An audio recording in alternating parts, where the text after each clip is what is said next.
The 89 owls that will make up the Big Hoot are temporarily roosting at Fort Dunlop before flying off to locations around the city.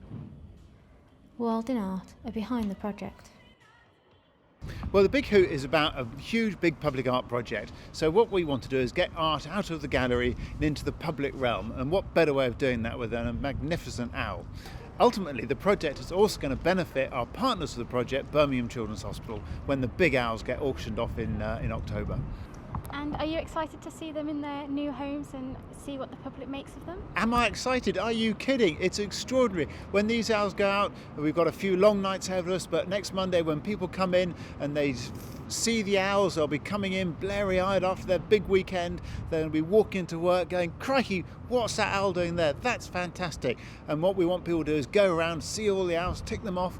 We've got 100,000 trail maps printed. We may need more. We've got an app that people can tick them off, go and see them all. But also we want people to share that experience. You know, go to different parts of the city, go and discover bits you might not have been to for a while. And as you're doing that, talk to people, talk to your neighbours, have that shared experience of going around and seeing all the owls. Artists involved in the project were asked to create designs to reflect Birmingham. Right, so the brief was to celebrate the uniqueness of Birmingham, so I just thought it would be an amazing idea to kind of focus on, kind of make a good point out of all the building works that are going on in Birmingham. So they're building the Snow Hill to New Street line, so it's based on the metro service to there. Cross Country then picked it up and they sponsored it, so I tweaked the design. But it's basically to kind of promote the developments of the transport kind of area around Birmingham, so I thought that would be a good point to focus on. And what's it like seeing all the owls here today? It's brilliant. It's so good. As I said, as an illustrator, it can be quite solitary and quite an individual job. So to be invited out to do this and to see everyone's else together and see all the support that it's got as well, to make such a big event out of it and all the media, has been brilliant. So it's a really good promotion for the Children's Hospital and for the arts in Birmingham. It's fantastic. Each owl is sponsored, and Richard Whitwell from LDC explained why the company was championing the project.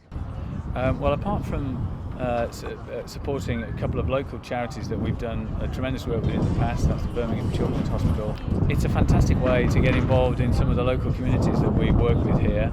It's quite often we're sort of based in an office and as part of a financial institution, you don't necessarily engage in quite the same way with different parts of Birmingham, and this seemed a fantastic opportunity to do that.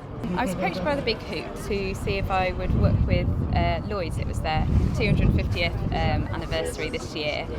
Lloyds Bank were founded in Birmingham. And so together we sort of devised the idea to create an owl designed by me and sponsored by Lloyds Bank. And could you just tell me a little bit about the design you have on here?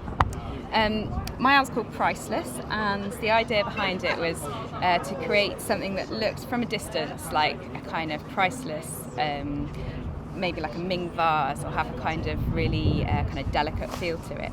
And once you get up close, you can see that there's quite a lot of like really detailed drawings, and what the drawings explore are kind of ideas around the value of a piece of art, and some wider ideas about currency and money.